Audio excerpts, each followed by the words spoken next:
Okay, what's going on, guys, and welcome to a brand new episode of Energized. Today we have a very special guest on the show. We have Irish Muay Thai champion Craig Coakley. Craig, how you doing? What's up, lads? All good? How are you? Very good, Craig. Thanks for coming on the show, man. How are you keeping? No problem. It's good to be on it. All good, yeah.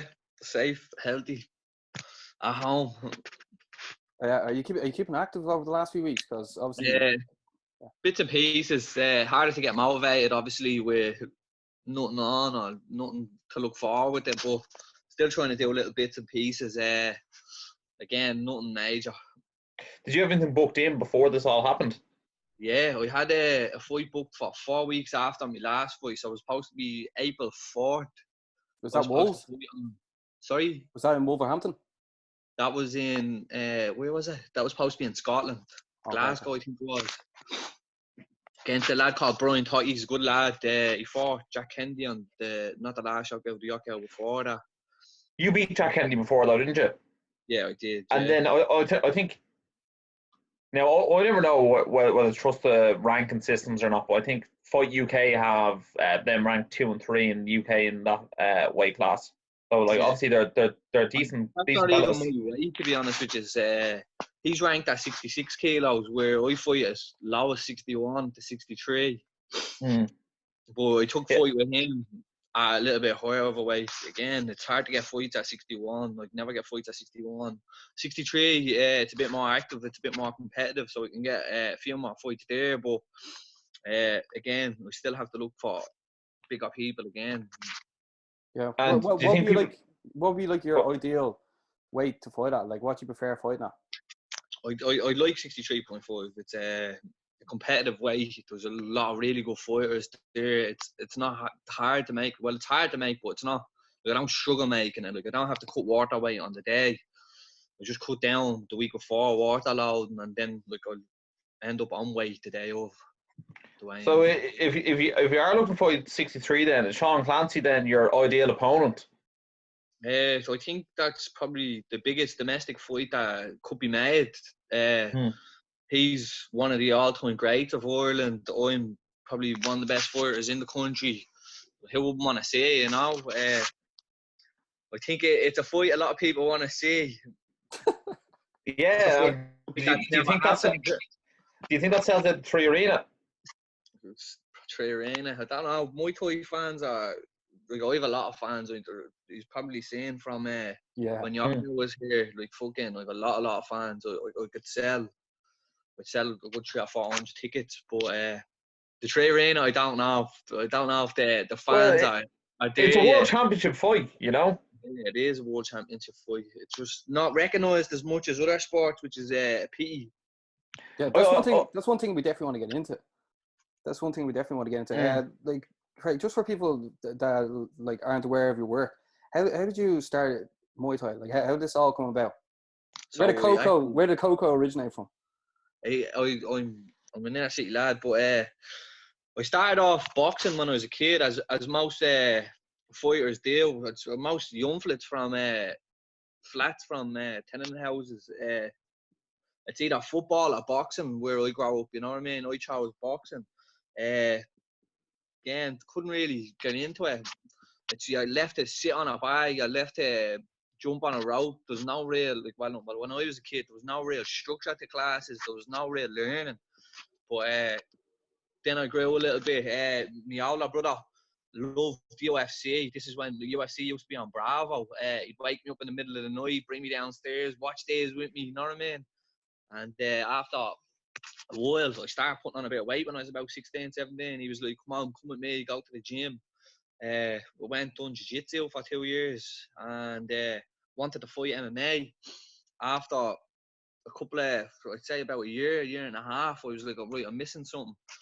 I want to start striking again. And one of the lads, one of my best friends, James, he was like, there's a Muay Thai gym around the corner. And, like, the way he says it to me, like, he was like, we go around, you want to hear these lads, like, yeah, when I keep my bags on, like, bring you around here, let us see what these cunts are doing. We went in and never looked back. I fell in love with Muay Thai then. What gym was that at the time? It was Lionheart at the time. Oh, I've actually trained in that gym before, you know that? Yeah. Yeah, who was it? Tony Olin, yeah. Tony Olin, yeah. And have you heard of Sankey? Sankey, yeah, Sankey. Yeah. I did a few classes with them. Legends, those boys. Yeah, true. Sankey, nice lad. I think Tony owns a gym over in Thailand now. In Thailand, yeah, in Koh Samui. It's still Lionheart. See, me and Collie, trainers at Lionheart as well. We just when Tony moved to Thailand, we just kind of wanted to do our own thing. We wanted to try and make our own business. No regrets, and that's where DCA came from. After a while, we decided, right, it's time we start to try and do our own thing here and make our own name for ourselves. You know what I mean? We had to work as well. We had to make a living out of it. Well, try and make a living out of it. Yeah. And how is the gym going? At the moment, it's closed.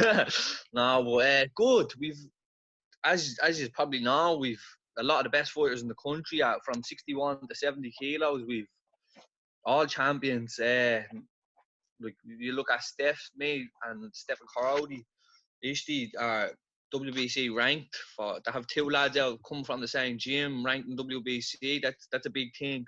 Then Arden Brown, who's coming through, he's making a big name for himself. And then we've a lot of crossover fighters. We've a lot of MMA lads coming to our gym now, and we've a couple of lads that came from other gyms to our gym, like Dano O'Till. Like we've a serious stable of fighters up there. Yeah, where exactly is that gym based as well? It's in Fisborough. Okay. Do you know Crossguns Pool Hall? No McDonald's in Fisborough. Yeah, no McDonald's. It's an easy one to give, isn't it? If you go back towards the canal, it's just there. It's just on the canal. Porterhouse. If you know the Porterhouse, it's just across from the Porterhouse. Yeah, I think that's the new. Is that the new Bernard Shaw? Yeah. No, yeah. Yeah, just across from Yeah, obviously you brought up your background in jiu-jitsu as well. We obviously have like a lot of Muay Thai fighters that follow us and MMA fighters as well. I saw you previously said on Paddy Hoolan's podcast that it will be something you'd be interested in getting into. Have you thought about it more? Not really. See, I'm always kind of kept busy enough with fights that I'm not delusional. If I am to go to MMA, I'm gonna have to put a lot of work into my ground game, into grappling. Yeah. I'm probably over a year flat, but it's a lot of time to be focusing on just one thing, and especially at the age I'm at now, I'm 27. I'm coming into the prime of my life. I need to kind of focus. If I am to do something, I need to settle down and do it straight away. But it is a lot of time to be given at this age, I think, anyways. Yeah, I'm sure like a lot of people would have asked us to ask you that anyway. But, Muay Thai is obviously your number one. Yeah, it's like do what makes you do it. You're most happy passionate about. Yeah, exactly, man, exactly. From watching you, Craig, I think your most sort of fan-friendly thing is like your be killed style. Can you tell us a bit about why you choose to fight the way you do? Because you're in there for the win. Yeah, every single time. It's probably where I come from, to be honest with you. I'm an SE lad. You grow up kind of scrapping with people when we're there. I'm from, anyways. It's kill or be killed down there as well, if you know what I mean. Like you walk around the flats, like if you keep your head down, you probably end up just getting bullied. You know what I mean? If someone comes over and starts on you and you stand up for yourself, they probably won't start on you again. I think that's where I got it from. So then when I went into fighting, it was just that kill or be killed. Yeah, obviously recently, like you brought Yoko to Dublin, and it was some occasion, myself and Ross weren't actually able to make it that day, but I streamed it live, and obviously you came out like you didn't win, unfortunately, but like during this live stream, I saw like 70% of people said you won. What were your thoughts after that event? I know obviously you didn't come out with a win, but like you really brought massive attention to Muay Thai in Ireland. Yeah. In Ireland. It was a great event. No one can doubt that. It was probably one of the best events that was ever held. And the basketball arena, the atmosphere was blatant. It was madness. That moment itself for me was was special. It's something I'll always remember. I'll never forget for the rest of my life. Yeah, because you were headlining it and everything, and there were some great fights and fighters on that card as well. Yeah, fighting someone, an all-time great who's still fighting. You know what I mean? I'm fighting someone that's like, if you've seen his last 2 fights, he fought the lad that Liam Harrison fought the night of the Dublin card, Christian, and made easy work of him. Then he fought another Italian lad, Christian Zahi, and nearly knocked him out with a head kick. He didn't do that to me, you know what I mean? I walked him down for 5 rounds. I proved to myself that I'm up there with the best of the best. Like, he's beat Sancho. He's fought Nongo, he's fought Blade and everyone, you know what I mean? He is an all-time great, Singnam is, and for a young lad from Dublin, we're not known for good Muay Thai, you know what I mean? We're known to be scrappy and have a lot of heart. For a young lad from Dublin to go in and do that to one of the all-time greats is something special. In my opinion, there is, you know? Oh, no, definitely is, man. I think it's absolutely almost insane in terms of, like, fight. I don't know how fights are sanctioned Muay Thai, but, like, you went into that fight with about, what, 21, 22 pro fights? And then he went into that with, like, 350 pro fights. Like, no, you know, like, you're almost like, how is that guy allowed to fight that guy? And then when you watch the fight, I was like, Craig's winning. I was like, Craig's definitely winning. And then I was like, and the winner is Singnam. It's like, I wonder if you were X and he was Y, and there was no sort of perspective going into the fight, would you have got the nod? Did he win on reputation? I think, right, see, in Thailand, Thai is scored, it's based on effect, okay? So whatever your shot show effect. So if you kick someone twice and say they show no effect, they just take her on the arms, march forward, march through the shot, it shouldn't score high. But if you kick someone and they move a little bit or they go off balance a little bit, that scores, okay? Hands don't necessarily score because they don't think that it's a good technique to use. But Westerners, like Western Muay Thai, hands are used a lot because hands are effective. We have good boxing on this side of the world, you know what I mean? Yeah. So the way that was supposed to be scored, WBC have different sanctioning. So their rule set is not the same. They score every shot equally once it's effective. So if it's a punch and snap someone's head back, that's effective. If you kick someone, effective. Like, so the way that should have been scored, I should have won. I should have got the nod. But in Thailand, the way he fought, just kicking, he would have won. So that's why it was a little bit controversial. But again, if the sanctioning body came in to me to check my hand wraps, to give me a rundown on it, he told me straight out, he was like, okay, you know the rules set, went over the rules set. So I was like, right, this is in my favour. I just box, you know what I mean? I know I can land hands. I know I can't sit on the back foot and kick with him. He's just going to make a fool of me there. But again, I've no regrets. And what happened, it would have been nice to have a world title. But we'll say I'm the people's champ.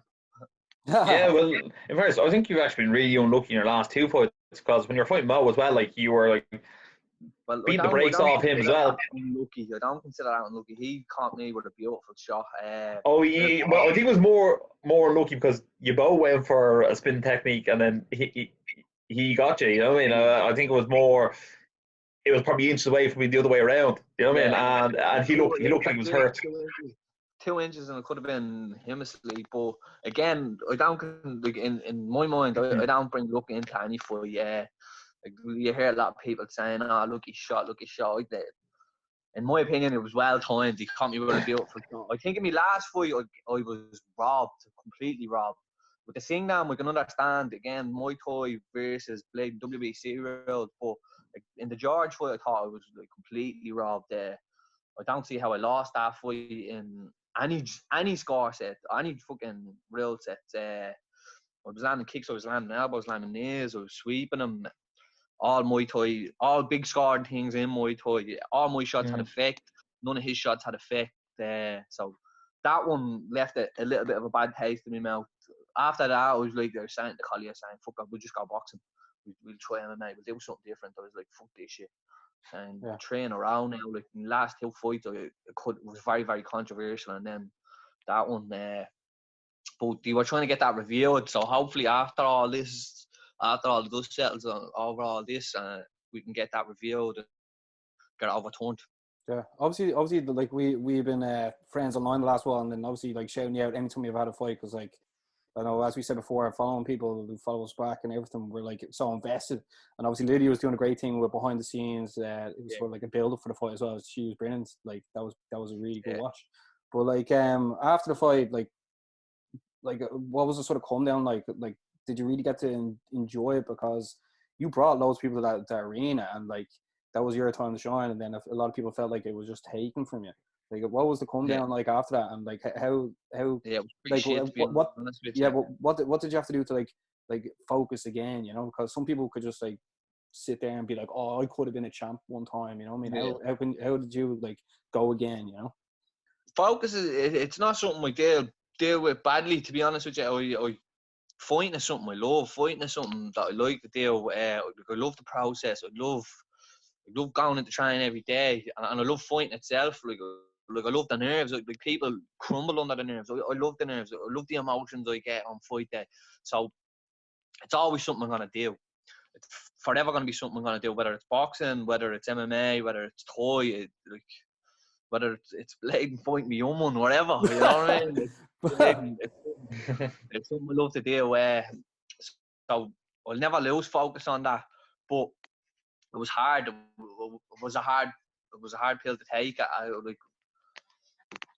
took, I think, a week off, and then I was straight back in the gym. But I just wanted to reassess things. I wanted to add stuff in. I wanted to get a little bit more creative, start using kicks a little bit more, get back to that old style where I think in my last couple of fights I fell in love with my hands a little bit too much. So I've just been using boxing and elbows. Now, look, it's effective, but it supposedly doesn't score in Muay Thai. So it gave me something to look forward to, as in we needed to change a few things, you know what I mean? So that gave me something to look forward to. So you're saying basically like coming back out of that, you're like, right, I need to improve even more. So maybe it's like making you a better fighter after that, after all, you know? Yeah, sometimes a bad thing can turn into a good thing, man, you know? Yeah, no, it can. A bit of a bitch losing. Again, I was 5 years without losing a fight and blade. A little string of bad luck now, but I'm telling you, we're gonna change that fairly soon. Yeah, you look hungry as ever anyway. Yeah, has there been any talks as well about like after a couple of fights, maybe bringing everything, like bringing Yakao back to Dublin as well? As Ross said, maybe in the 3 Arena. That would be amazing, man. Actually, spoke too much to them after the last fight. Could be another organisation. Who knows? Could be another Muay Thai Grand Prix have a good bit of interest of coming over as well. So I'm not ruling out, you know what I mean? I'm just looking for big fights, good fights. I want to fight the best in my division or divisions. Yeah, that's all I really want. I don't discriminate on any organisation. Yeah, it's like as I can see as well. Sorry, in Muay Thai. Yeah, go on, Ross. Tell me the.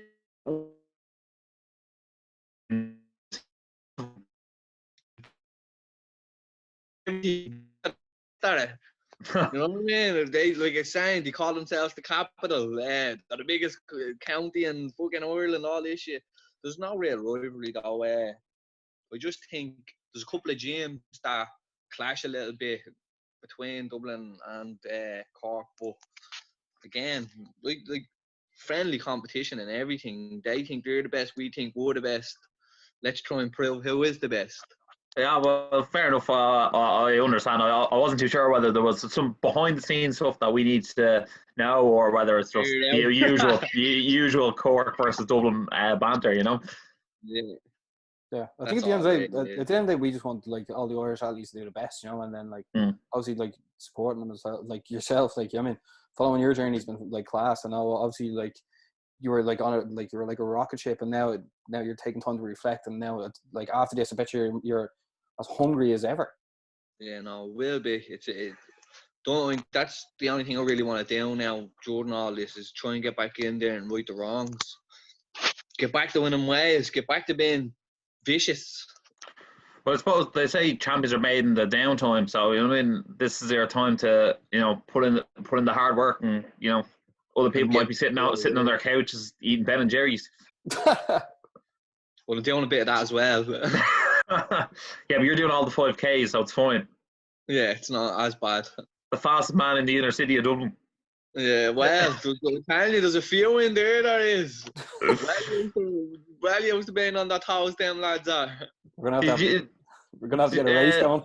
Oh yeah, 100%. I think Craig Coakley versus Kiefer Crosby. Get a few in there. Fuck's sake. Did you ever spar him in Muay Thai? No, Kiefer he fights MMA and trains out at SBG. So but he had a kickboxing Muay Thai background, I think, originally. Okay, I don't know. I think he trained with Kane over at Warriors for his Muay Thai. I'm not too sure. I think he had karate and kickboxing background when he was younger. It's something I'd like, to be honest. Look, you can learn from anybody, you know what I mean? And anyone can learn from me. It's good to get new styles and new faces in, so I'd never count it out. I just thought I'd ask, two inner city boys, Yeah. And he's from close enough to where the gym is and close enough to where I live. He's from Greek Street. That's where my girlfriend's from. Yeah. It's a good spot, isn't it? You can't beat it. Yeah. Look, it's playing salt of the earth people. I know we have a bad rep sometimes, but people are good and there's people bad everywhere, so. Yeah, up the dubs and that, you know what I mean? Yeah, that's it. Yeah. He also had a mural up around there as well, so. That's up at, that's up Smithfield, I think, isn't it? Smithfield, yeah, that's where it is. So your one's gonna have to go. Your one's gonna have to go up around there soon as well. Yeah, put mine one up in the flats. Mine up on the side of the flats. I love it. Well, Craig, here, I just want to say thanks, man, for coming on the show. Like following your path has been, it's really cool to see, because like obviously myself and Ross are like always like looking at rugby, football, like MMA, and then like to like watch you, like you just specialize in Muay Thai is just like it's like broaden our love for the sport of mixed martial arts. But in the build up to your next fight, we're gonna have to get you back on the show, and then 100%. Yeah, you're gonna have to let us know like what exactly you're looking to do, Yeah, 100%. And thanks very much for having me. No worries. Long time coming. Yeah, thanks a million. I'll see you later, lads. All the best. Stay safe. Make sure to like, subscribe, and as always, stay energized. Stay energized.